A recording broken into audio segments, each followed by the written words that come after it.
Sorry about that, Lily. Apparently, when I copy and pasted very quickly last night, I did not realize it copy and then pasted the wrong link until just now. I couldn't figure out. I normally have at least a few of you guys that join me, and I thought it was odd. So when I went back and checked Google Classroom, there it was. So I suppose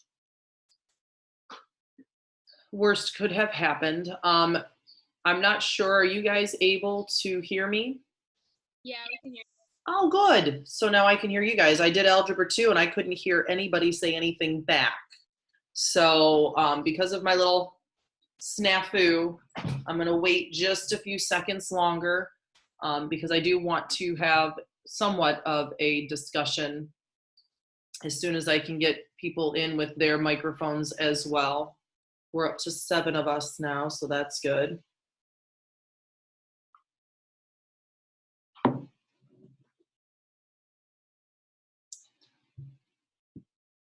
All right, so hopefully if anyone watches this later,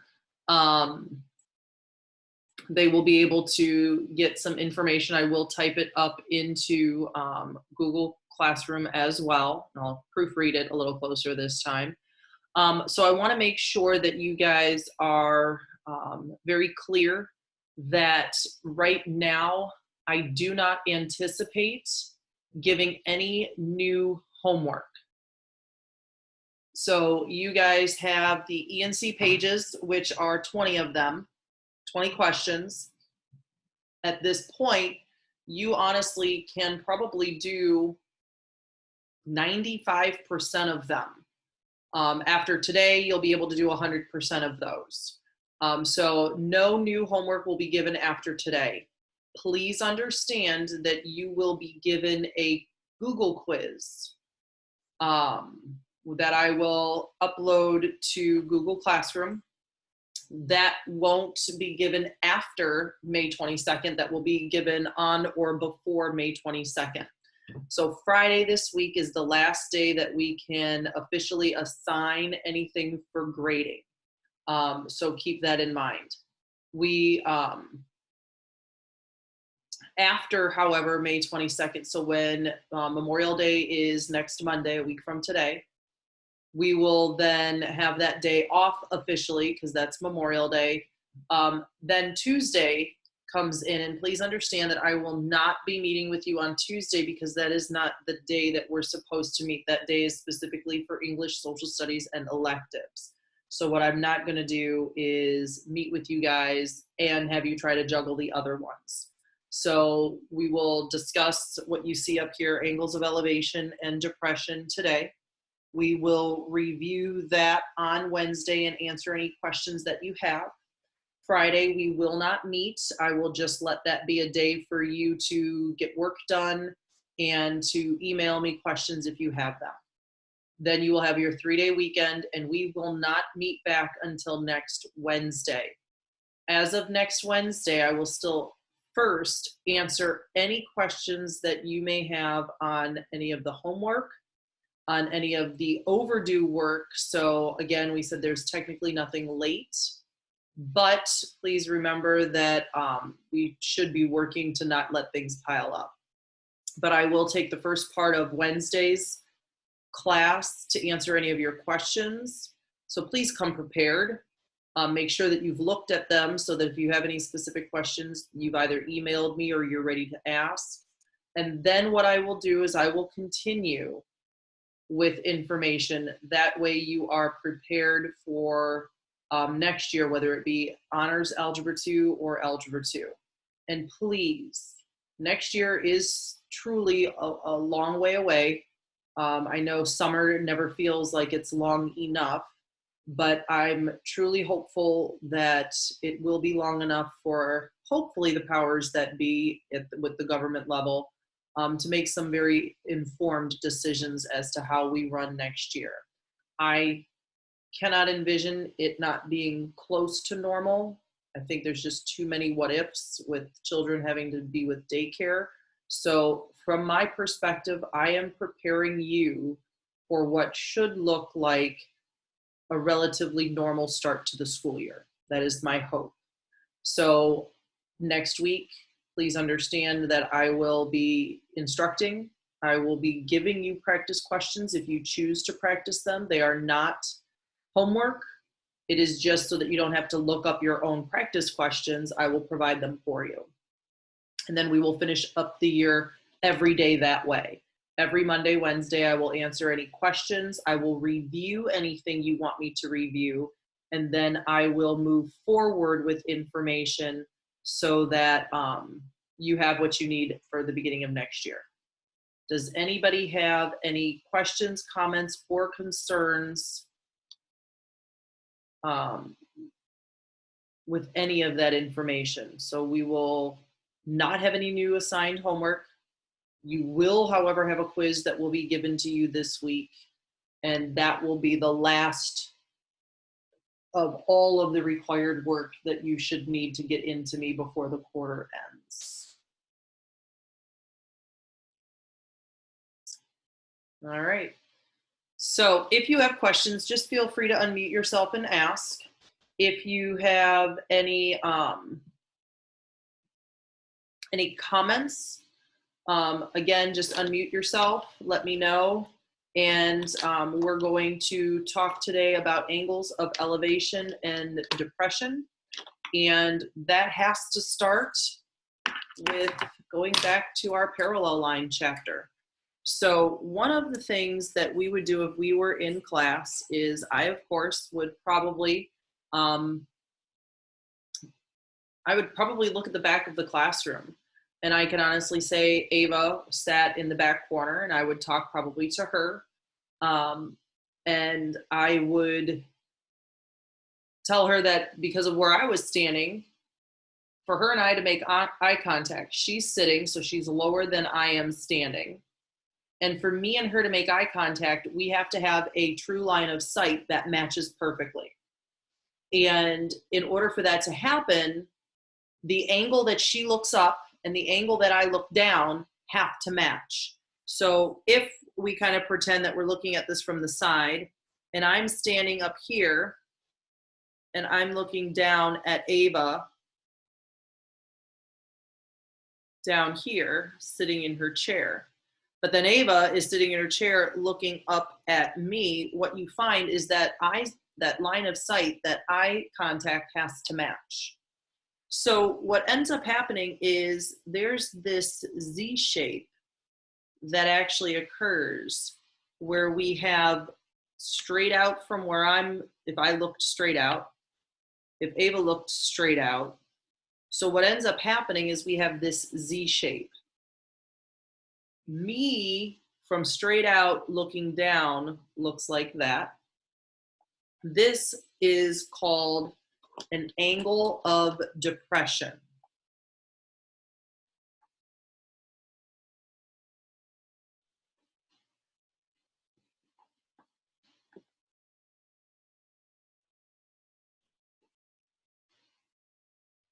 And in most word problems, it's somebody looking down.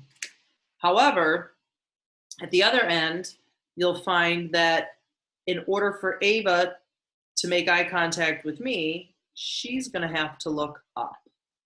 And what this guy is called is an angle of elevation.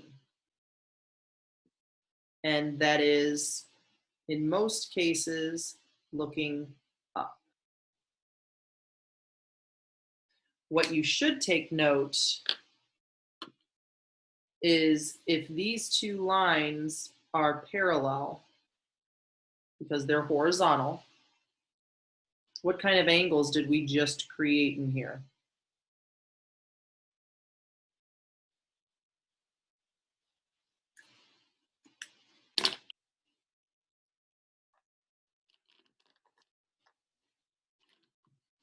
Is anybody able to? Ooh, what do we got, Natalie? What do we got? I like that. We got hands. That's so weird. Parallel. Okay, we got our parallel lines. So what about our angles here? Anybody know what our angles are? Landon? They're alternate interior angles. Alternate interior angles. Good, good. So what we find is if lines our parallel alternate interior angles are congruent. So we still have our parallel line chapter coming into play here. And I will tell you from years of experience that for whatever reason, I cannot convince every student that these will always be the same. And they will always be the same. So I am going to give you a couple of examples. And honestly, every example works the same. It's just when we get into some of the more intricate word problems, we have to remember to either add or subtract items that are in the picture. So we're going to start with really easy example. And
I have no idea if any of that is, of course, reasonable. So bear with me. So we got a ladder that's going to lean against a house at an angle of elevation of 80 degrees. That seems, we don't want it to be 90 degrees because that's straight up and down. So we'll say 80 degrees. I don't know, 70 just doesn't seem right either. It reaches the top of the roof, which is 48 feet high. Now here would be where if I had time to research to actually figure out what code the code is for builders with ladders and safety codes and all of that, exactly how far away from the house it should be when we lean it. So there is, and I actually know that because I used to have to take, for safety stuff, I had to take all these trainings just to be a teacher that had to do with locks and tags and step ladders and whatever. And I always thought that was interesting. But part of the word problem would be if the safety code states that it has to be so many feet away from the house, will the ladder be safe? And so what you really are trying to find is how far away from the house is the base of the ladder. So now we get into this idea that our word problems aren't just solve for X and we're done. We have to make sure that we're reading it appropriately. So there are some clues in here, such as base of the ladder. We know that the base of the ladder is going to be on the ground. So we don't have to worry about how far off the ground is Ava's eyes, because of course, if we were in the classroom, she'd be seated, and we'd have to figure out how high up her eye level is when we figure out what the distance is possibly between her eye level and my eye level, if we wanted to figure out what that distance was there. So what you have to understand is when we're looking at some of these, do we care about what this distance is, or do we care about from the ground to me? So there's things that when we read this, we're going to use our clue words to kind of help us that, well, our ladder is going to be on the ground, so that's good. Obviously, homes are built on the ground, so that makes sense. So what we're going to look at is we've got our house that's going to be 48 feet high, and I don't have to draw any pretty pictures if I don't want to. And there's our R for our roof, and I'll use H for our house. And then what we know is that our ladder, however this is, don't worry about being exact.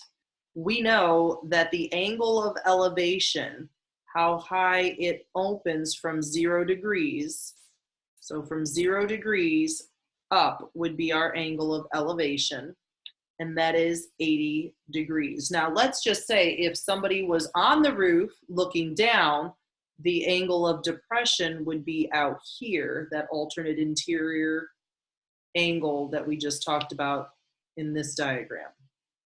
So what we're trying to figure out is what that guy is. Most of the time, you will find that with angles of elevation and depression, they are going to measure distance from and height of. Very rarely are they measuring this hypotenuse situation where that might be very specific, like I've found in multiple different books, the length of a kite string. So if somebody's standing down here flying a kite and the kite's up here over some part of a building, how long has the kite string been let out? Well, that's very specific. That they want as the hypotenuse. There's something called a guy wire, where it's the wire that they put in the ground to hold up telephone poles and stuff like that. They'll ask for that. Well, that's how you know that they're talking about the length of the hypotenuse.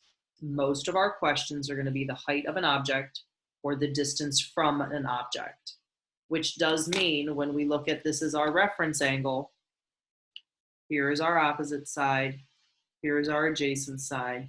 So the majority of the time, what you're going to be using is tangent.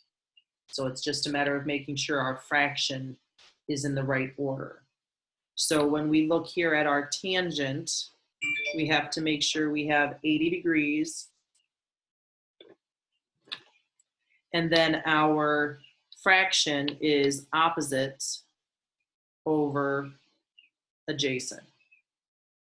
And then we go to our calculator and we do our work the way we've done in the past. So tangent, and I already know I've been doing trig all morning, so my calculator's already in degree mode. So tangent 80, enter, and we find that's 5.67. And again, these are just numbers to keep track of the equation. I don't need to write any more out because they're all stored right here. So again, it's a ratio, and I set it up so that I can cross multiply and solve. So 5.67x is equal to 1 times 48, or 48. We are going to divide both sides, and we end up with x is about, so we're going to take 48, and we're going to divide it by second answer so that I bring back all those decimal places. And it says that it's about 8.46, again, rounding, feet away from the house. Now, if anybody's ever leaned a ladder against a house, especially that far up, that actually sounds fairly reasonable. In fact, I'd still say that's a little close, and we probably would have wanted a smaller angle so that the distance and safety, so that's why I said if I really wanted to check what safety regulations would say, for every so many feet, we would have to be so many feet away. But at least for this question, we know that how far is the base of the ladder from the house? It's about 8.46 feet away. All right, let's take a look at another example.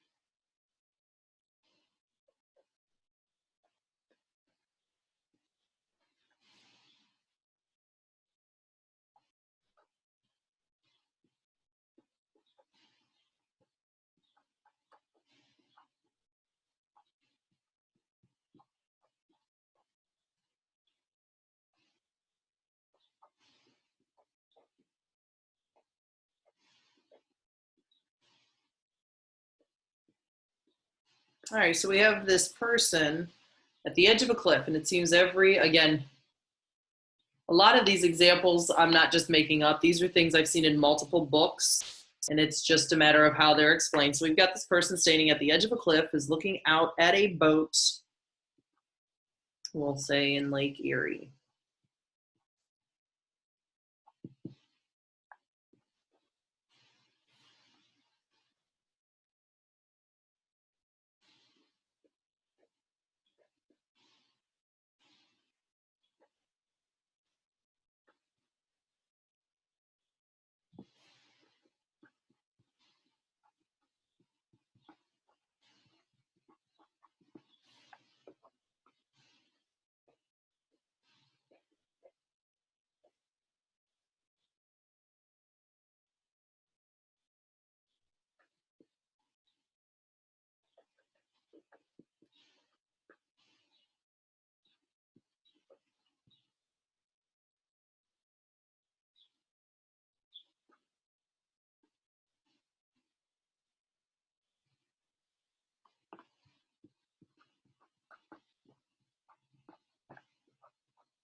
I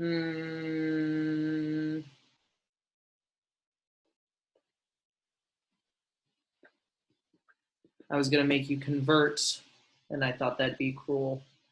I was going to put yards and then mess up the feet and yards and make you convert, but that I'll just talk about. So lots of things can happen in word problems that we have to make sure we're very aware of. Case in point, I was going to put 17 yards.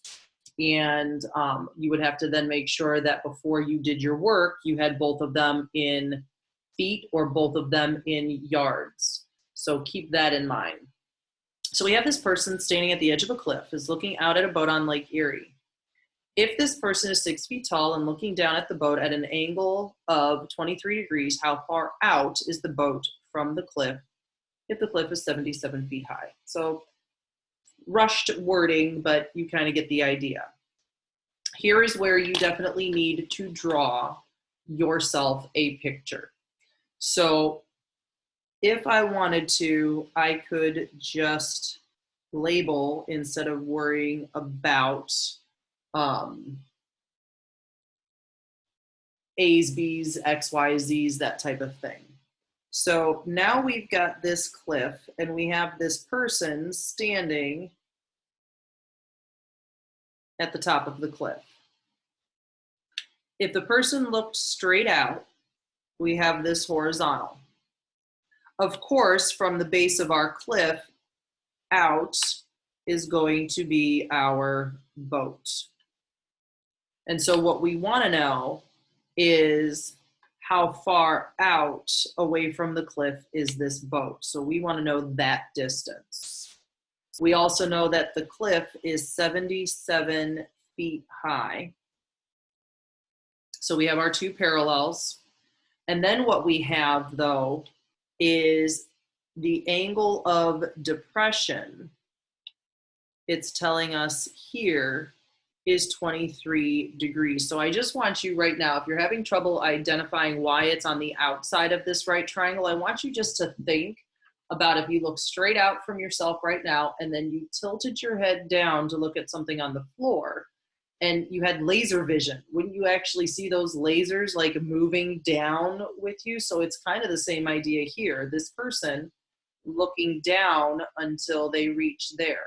So that angle is outside where all the rest of our work is. But again, if that angle is up here, that angle also has to match down here.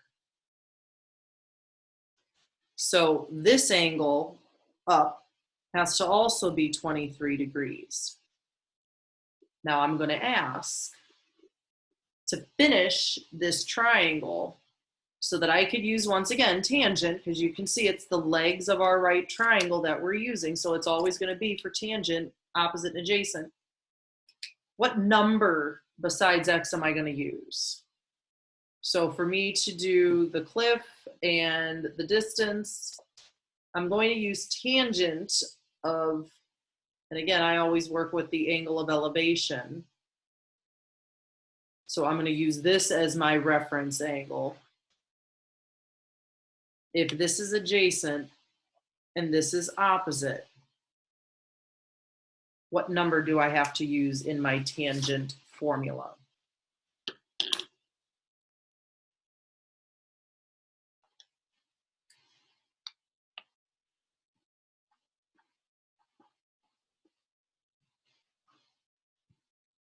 So we know tangent is opposite over adjacent. I guess I just want to know, what number do I put on top? You can unmute yourself and tell me what you think.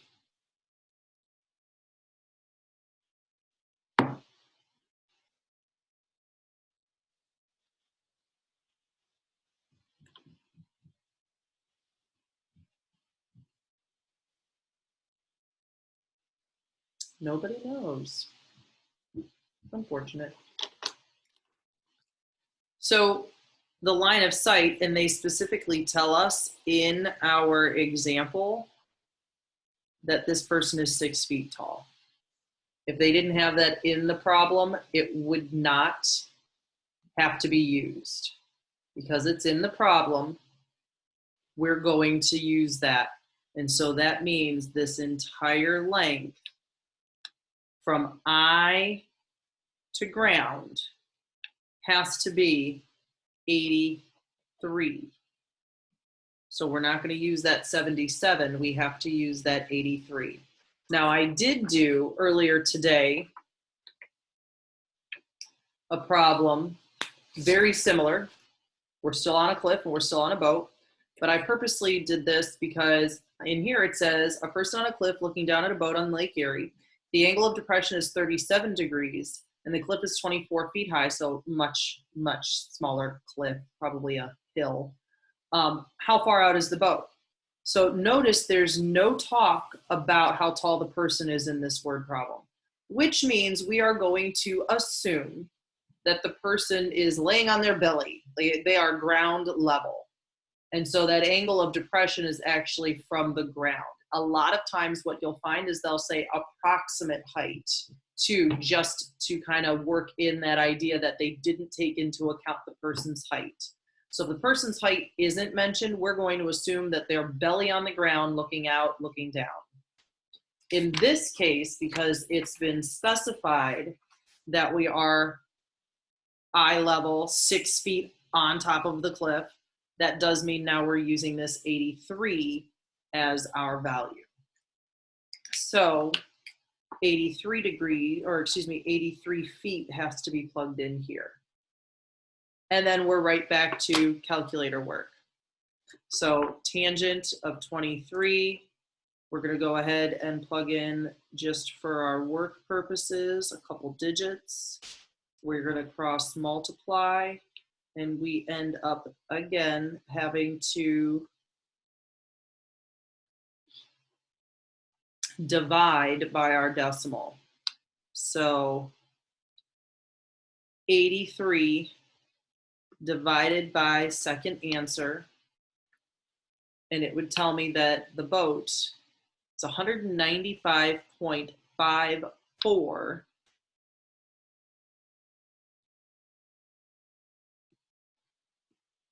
feet out in Lake Erie.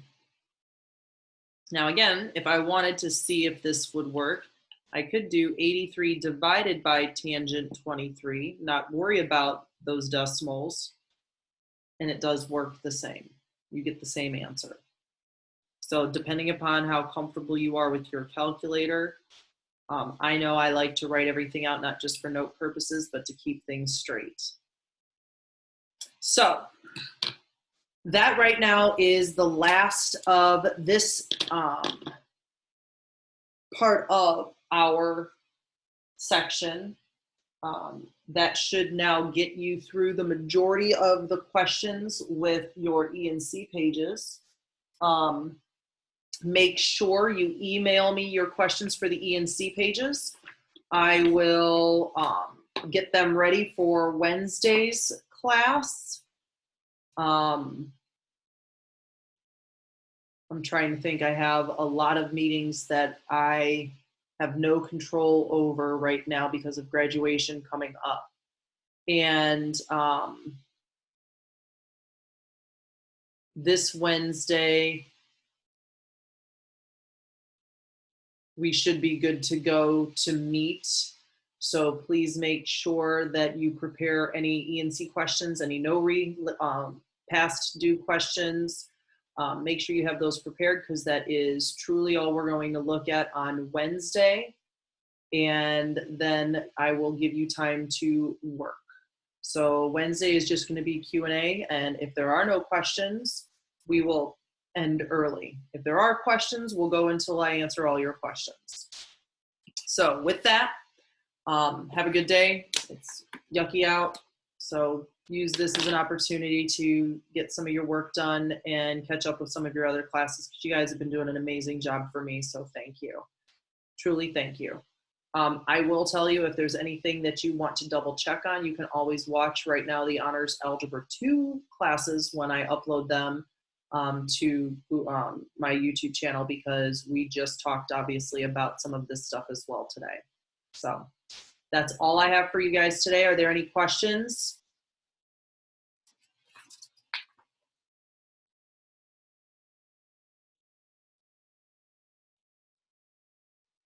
All right, if not, email me your questions. I will get back to you as soon as I can. I'm actually leaving here in 20 minutes for a meeting.